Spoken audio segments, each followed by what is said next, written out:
Hi hello నమస్తే welcome back to our channel. ప్రస్తుతం స్టూడియోలో ఉన్నారు business trainer and life coach Sunil Reddy గారు. మనం ఇప్పటి వరకు చాలా వీడియోస్ చేసాము. అంటే జాబ్ వర్సెస్ బిజినెస్, జాబ్ మంచిదా బిజినెస్ మంచిదా, జాబ్ చేయాలా బిజినెస్ చేయాలా, చాలా మంది స్టూడెంట్స్ కి ఈ డౌట్ అయితే ఉంది. మనం ప్రీవియస్ వీడియోలో చాలా మంది గెస్టులతో కూడా ఈ టాపిక్ చేయడం అయితే జరిగింది. అంటే జాబ్ చేస్తే ఎలా ఉంటుంది, ఎక్కడ ఫ్రీడమ్ ఉంటుంది, ఎక్కడ ఇన్కమ్ ఎక్కువ గెయిన్ చేయగలుగుతాము, ఎక్కడ మనం రిలాక్స్ గా ఉంటాము, జాబ్ లోనా బిజినెస్ లోనా, అసలు ఏది బెటర్ అంటారు? అసలు ఇలాంటి కన్ఫ్యూజన్ ఇప్పటికీ మీకు ఎన్ని వీడియోస్ చేసినా కూడా ఖచ్చితంగా ఈ డౌట్ అరైజ్ అవుతూనే ఉంటుంది ప్రతి ఒక్కరికి. మరి ఈ డౌట్ ని క్లారిటీ చేయడానికి ఈ రోజు మనతో పాటు సునీల్ రెడ్డి గారు రెడీగా ఉన్నారు. సార్తో మాట్లాడదాం. నమస్తే సార్. నమస్తే అండి. సార్, జాబ్ వర్సెస్ బిజినెస్ 100% చాలా మందికి, అంటే మీరు యాంగ్జైటీకి ఆన్సర్ చెప్పడానికి రెడీగా ఉన్నారు, Yes, నాకు అర్థమవుతుంది. exactly. బట్ నేను ఒక క్వశ్చన్ అయితే వెయ్యాలి మిమ్మల్ని, నాకు కూడా ఉంది డౌట్. ఎగ్జాక్ట్లీ. సో చాలా మంది ఏంటంటే జాబ్ ఎందుకు అబ్బా, తలకాయ నొప్పి, 8 అవర్స్. Yes. మాతో పాటు మేము కూడా 8 అవర్స్ డ్యూటీ చేసే ఎంప్లాయీస్ మేము కూడా. సో మేము కూడా అనిపిస్తుంది ఒకసారి, 8 అవర్స్ ఈ డ్యూటీ ఎందుకు, మనకి హెడేక్ కదా, ఒక బిజినెస్ చేసుకుంటే మంచి ఇన్కమ్ వస్తుంది, ఆరాంగా కూర్చోవచ్చు, రిలాక్స్ గా ఉండొచ్చు, 8 అవర్స్ డ్యూటీ తలకాయ నొప్పి అనే ఒక ఆలోచన ప్రతి ఒక్కరికి ఉంది, మాకు కూడా. Yes. సో ఈ రోజు మాకు జాబ్ వర్సెస్ బిజినెస్ అంటే ఏది బెస్ట్, ఏది ఎక్కువ ఇన్కమ్ గెయిన్ చేయొచ్చు, ఎక్కడ రిలాక్స్ గా ఉండొచ్చు అంటే ఏం చెప్తారు? ఎగ్జాక్ట్లీ. ఇప్పటి వరకు మీరు ఏ వీడియోలో చూడని కంటెంట్ నేను ఇప్పుడు చెప్తానండి. ఇది నా రియల్ టైం ఎక్స్పీరియన్స్ లో తీసుకున్నటువంటి సబ్జెక్ట్ అనమాట.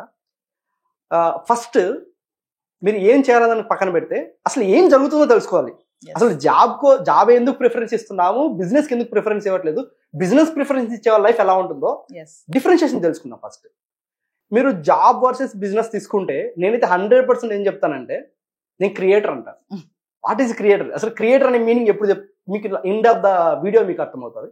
క్రియేటర్ అని ఎందుకు అంటున్నా అంటే, ఇప్పుడు చాలా మంది స్టూడెంట్స్ మైండ్ సెట్ లో ఎడ్యుకేషన్ స్టార్ట్ అయినప్పటి నుంచి నేను మంచి జాబ్ చేయాలి, ఇప్పుడు సాఫ్ట్వేర్ జాబ్ ఉంటే పిల్లనివ్వడానికి అత్తామామలు రెడీగా ఉన్నారండి. అవును, రైట్. రెడీ. సాఫ్ట్వేర్ జాబ్ అంటే మా అల్లుడు సాఫ్ట్వేర్ హైదరాబాద్ హైటెక్ సిటీలో వర్క్ చేస్తున్నాడు, బెంగళూరులో చేస్తున్నాడు, చెన్నైలో చేస్తున్నాడు, మావాడు సాఫ్ట్వేర్ అంతే. సాఫ్ట్వేర్ అయ్యా మావాడు సాఫ్ట్వేర్ జాబ్ వచ్చింది పిల్లల్ని చూడమని చెప్పేసి ఈ మ్యారేజ్ బ్యూరోస్ కూడా చదివి చెప్తాం. అసలు ఇది ఎందుకు ఉంది? అసలు సాఫ్ట్వేర్ ఎంప్లాయ్ తన పిల్లల్ని పోషించగలుగుతాడా, తన వైఫ్ ని పోషించగలుగుతాడా అంటే నో. సో మార్కెట్ లో జాబ్ అనేది ఎలా అయిపోయిందంటే, మన ఇప్పుడు లైక్ వైఫై ఎలా అయితే మన చుట్టూ తిరుగుతా ఉందో, జాబ్ అనేది జాబ్ అనే వైఫై ఎప్పటి నుంచి పిల్లల్లో తిరుగుతా ఉందంటే వాడు పుట్టినప్పటి నుంచి తిరుగుతా ఉంది.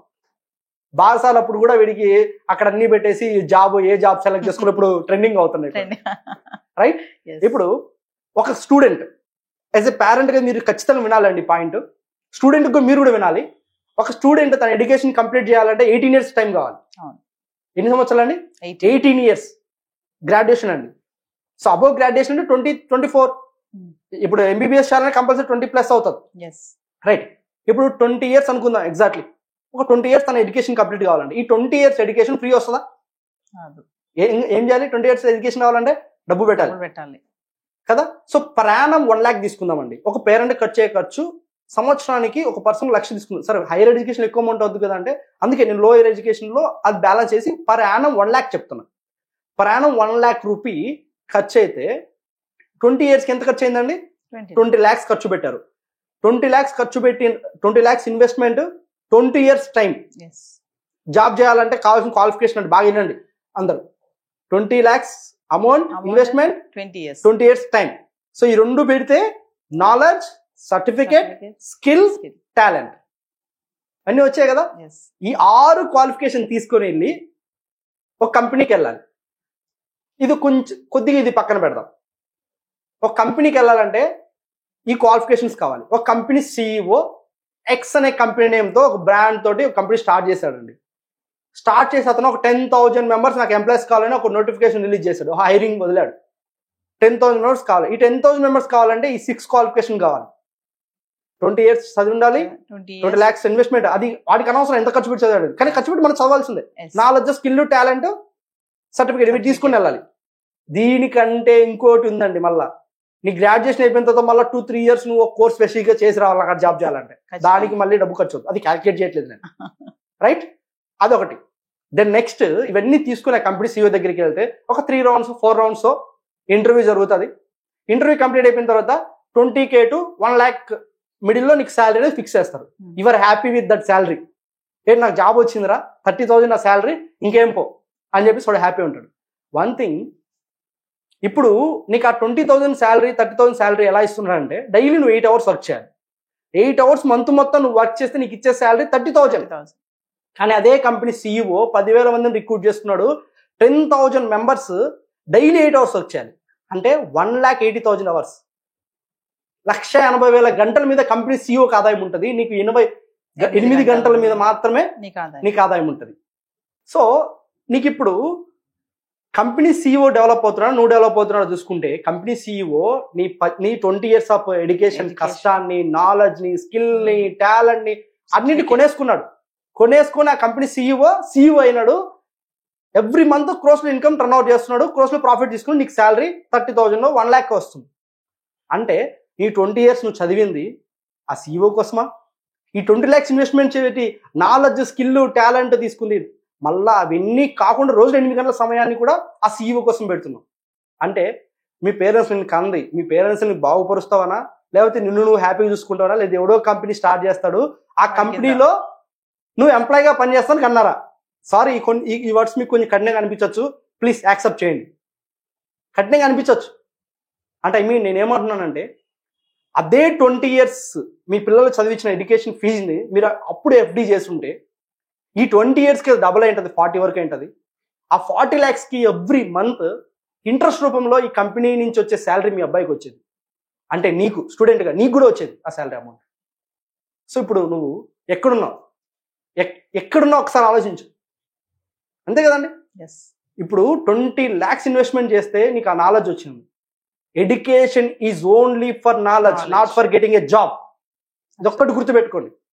జాబ్ ఎవడని కొడతాడు, కంపెనీ పెట్టినాడు కదా గొప్పడు. ఎందుకు మీ పిల్లలు కంపెనీ స్టార్ట్ చేయకూడదు మీరు అనుకుంటున్నారు? మావాడే జాబ్ ఎందుకు చేయాలి, మావాడు ఎందుకు కంపెనీ పెట్టకూడదు అంటే డబ్బులు లేవు. ఇన్కమ్స్ లేకుండా కూడా, డబ్బు లేకుండా కూడా బిజినెస్ స్టార్ట్ చేయొచ్చు ఈరోజు. అంటే నేనేమంటానంటే ఒక ప్రైవేట్ లిమిటెడ్ ఎందుకు మీరు స్టార్ట్ చేయకూడదు?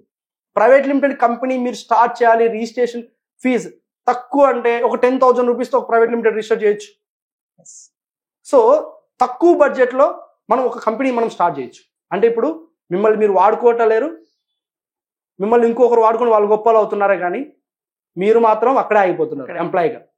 అంటే 24/7 మనం 8 గంటలే పనిచేస్తున్నాం అనుకుంటారు చాలామంది, అది రాంగ్. 24/7 కంపెనీ కోసం వర్క్ చేస్తూ ఉంటారు, కంపెనీ కోసం ఆలోచిస్తూ ఉంటారు. మీ ఫ్యామిలీ వచ్చి, మీ పిల్లలు వచ్చి మీ దగ్గర డాడీ అంటే వాడిని కసురుకుంటాం. మీ వైఫ్ వచ్చి ఏమంటే ప్రేమ మీ దగ్గరికి వస్తే ఆ అమ్మాయిని మనం కసురుకుంటాం. అంటే there is no love and affection behind job versus relationship తీసుకుంటే ఏముండదు. సో ఈరోజు నేనేం చెప్తానంటే, అంటే జాబ్ చేయడం తప్ప అంటే నో, నేను అది అనట్లా. జాబ్ చేయండి, జాబ్తో పాటు ఒక సెకండ్ ఇన్కమ్ సోర్సెస్ని క్రియేట్ చేయండి. నేను అది చెప్తాను. అంటే ఉన్నపలంగా జాబ్ మానేసి మీరు చెప్పిన పాయింట్ జాబ్ మానేసి మేము బయటకు వస్తాం సరే వద్దు. మీరు మీ దగ్గర ఉన్న నాలెడ్జ్తో మీరు కంపెనీ స్టార్ట్ చేయొచ్చు. ఇప్పుడు నా దగ్గర ట్రైనింగ్ అనే నాలెడ్జ్ ఉందండి. దీంతో నేను SR క్రియేటివ్ మైండ్స్ అని చెప్పి కంపెనీని ప్రైవేట్ లిమిటెడ్ రిజిస్టర్ చేసుకున్నాను. సో నా నాలెడ్జే నా కంపెనీ. సో ఇప్పుడు మీ నాలెడ్జే మీ కంపెనీ. ఎడ్యుకేషన్ని కేవలం నాలెడ్జ్ మాదిలాగా తీసుకోండి. ఓన్లీ ఫర్ జాబ్లా తీసుకున్నారంటే జాబ్ అనేది లైఫ్ టైం మీరు జాబ్లోనే ఉండాలి, ఎప్పటికీ మీరు ఎదుగుదల రాదు. మిడిల్ క్లాస్ పీపుల్ మిడిల్ క్లాస్లో ఉన్నారంటే దానికి రీజన్ ఏంటి అంటే ఇదే మెయిన్ రీజన్. జాబ్ చేస్తున్న వాళ్ళు అక్కడే ఆగిపోయారు, వాళ్ళు ఒక ముందు అడుగు వేయలేకపోతున్నారు. అంటే lack of mind set problem. So ఇప్పుడు మీకే అర్థమైంది జాబ్ బెటరా బిజినెస్ బెటర్ అనేది. కానీ సునీల్ రెడ్డి గారు ఒక విషయం చెప్పండి ఫైనల్ గా. చాలా మంది ఇంత చెప్పారు, నాకు అర్థమైంది. అయినా సరే బిజినెస్ అనేటప్పటికి ఒక ఆలోచన ఉంటుంది మైండ్ లో, బిజినెస్ అది ఎలా ఉంటుందో, ఫెయిల్ అయిపోతామేమో, పెట్టిన డబ్బులు పోతాయేమో, ఎందుకు వచ్చిన తలకాయ నొప్పి, ఇది చేసుకుంటే 8 గంటలు చేసుకుంటే మాకు నెలకు జీతం వస్తుంది అనే ఆలోచనతోనే ఉంటున్నారు కదా. ఈ మైండ్ సెట్ నుంచి ఎలా రావాలంటారు బయట? ఇప్పుడు ఒక మాట చెప్తానండి. ఇప్పుడు ఈ 20 years కష్టపడిన ఎడ్యుకేషన్ని ఎవడో వాడుకుని గొప్పడవుతున్నాడు, మనల్ని మనం వాడుకోలేకపోతున్నాం. అదే మన దౌర్భాగ్యం. మనల్ని మనం వాడుకుంటే గొప్పలు అవుతాం, మనల్ని ఇంకొకరు వాడుకుంటే వాడు గొప్పడవుతాడు. ఇప్పుడు మీరు డైలీ 8 hours వర్క్ చేస్తారు. 8 hours వర్క్ చేస్తే మీకు శాలరీ ఒక 50,000 వస్తుంది అనుకుందాం. ఇప్పుడు మీరు పెద్ద కంపెనీ 10,000 మెంబర్స్ పెట్టాల్సిన అవసరం లేదండి. ఇప్పుడు నేను 10,000 మెంబర్స్ పనిచేస్తున్న కంపెనీలో 80,000 వర్కింగ్ చెప్పాను కదా. ఇప్పుడు 8,000 గంటలు జరిగితే గంటకు 200 వేస్తే కంపెనీ CEO 1,20,00,000 అవుతాయి పర్ డే ఇన్కమ్. మన ఇన్కమ్ పెరగాలంటే మనం ఏం చేయాలి? మనం కూడా టైంని మల్టిప్లై చేయాలి. టైంని ఎప్పుడైతే మల్టిప్లై చేస్తాం మనీ మల్టిప్లై అవుతుంది. నెట్వర్కింగ్ అంటారు, చాలా మంది నెట్వర్క్ మార్కెటింగ్ గురించి మాట్లాడుతున్నారు. అది నెక్స్ట్ ఎపిసోడ్లో మీకు చెప్తాను నేను ఆ subject. What is real network marketing అనేది చెప్తాను. నెట్వర్కింగ్ అంటే ఇప్పుడు లైక్ మనం చాలా బై డిఫరెంట్ బిజినెస్లు చూస్తూ ఉంటాం. ఇప్పుడు ఎగ్జాంపుల్ నేనే ఉన్నానండి. ఇప్పుడు మీరు నాతో పాటు నా టీంలో నా కంపెనీలో 1 ఆఫ్ ద మెంబర్ అనుకుందాం. నేను 8 అవర్స్ వర్క్ చేస్తాను, మీరు ఒక 8 అవర్స్ వర్క్ చేస్తారు. ఒక 10 మెంబర్స్ ఉన్నారు అనుకుందాం. 10 into 8 80 hours. Per hour 200 rupees తీసుకుందాం. 80 into 200 16,000 అనుకుందాం. 16,000 రూపాయలు పర్ డే ఇన్కమ్ ఉంటుంది నాది. నేను నాతో పాటు ఒక 10 మంది నాతో వర్క్ చేస్తే అలా తీసుకుని మంత్కి ఎంత అవుతుందండి? దాన్ని రౌండ్ ఫిగర్ తీసుకుందాం, 10,000 అనుకుందాం. 3 lakhs. 3 lakhs ఏ జాబ్ లో వస్తుంది నీకు ఫ్రీడమ్ తోటి? అవునా? సో ఇక్కడ ఎందుకు వాళ్ళ మైండ్ సెట్ మారట్లేదు అంటే బిజినెస్ చేయాలంటే భయం, ఎలా స్టార్ట్ చేయాలో తెలియకపోవడం, దాన్ని నేర్చుకోకపోవడం అండి. So why business people fail in first year అంటే అసలు బిజినెస్ ఎలా చేయాలో నేర్చుకోలేదు. ఇప్పుడు వరకు మీరు ఈ 20 years 10th ఎలా పాస్ అవ్వాలో నేర్చుకున్నారు, ఇంటర్మీడియట్ ఎలా +2 ఎలా పాస్ అవ్వాలో నేర్చుకున్నారు, గ్రాడ్యుయేషన్ ఎలా పాస్ అవ్వాలో నేర్చుకున్నారు. కానీ బిజినెస్ స్టార్ట్ చేసి ఎలా పాస్ అవ్వాలో నేర్చుకున్నారా? అసలు కంపెనీ ఎలా స్టార్ట్ చేయాలి నేర్చుకున్నారా? మరి ఎలా సక్సెస్ అవుతారు? అది ఒకటి ఉందని మనకు తెలియాలి కదా. సో అది మేజర్ ప్రాబ్లం అండి. సో ఏదైనా ప్రాక్టీస్ చేయాలి. Practice makes perfect. అంతే కదా. దెన్ ఆటోమేటిక్ ఇంకోటి ఏంది, లర్నింగ్ ఇంపార్టెంట్. అంటే బిజినెస్ గురించి నాలెడ్జ్ లేకపోవడం వల్లే జనాలలో కొంతవరకు వాళ్ళు బిజినెస్ చేయడానికి మగ్గు చూపట్లేదు. ప్లస్ ల్యాక్ ఆఫ్ ఇన్వెస్ట్మెంట్ లేదు మా దగ్గర అనేది కూడా ఒక ప్రాబ్లం చెప్తారు. తక్కువ ఇన్వెస్ట్మెంట్ తో బిజినెస్ స్టార్ట్ చేసి దాన్ని ఎలా చేసుకోవాలనేది, ఎలా డెవలప్ చేసుకోవాలనేది కూడా మనం నేర్పించవచ్చు. ఇప్పుడు ఎగ్జాంపుల్ అంబానీ ఉన్నారండి. అంబానీ ఒకటే పారి 1000 కోట్లతో బిజినెస్ స్టార్ట్ చేయలేదు కదా. స్మాల్ అమౌంట్ తోనే కదా. ఇప్పుడు KFC ఉంది, స్మాల్ అమౌంట్ తోనే కదా. ఇప్పుడు మన ఇండియాలో ఉన్న ప్రతి బిజినెస్ కూడా స్మాల్ అమౌంట్ తోనే, స్మాల్ అమౌంట్ ని డెవలప్ చేసుకున్నారు. సునీల్ రెడ్డి గారు, మరొక ఎపిసోడ్ లో మీరు అన్నట్టుగా తక్కువ ఇన్వెస్ట్మెంట్ తో ఎక్కువ రాబడి వచ్చే బిజినెస్ ఐడియాస్ మరొక ఎపిసోడ్ లో మళ్ళీ కలుద్దాం. Thank you.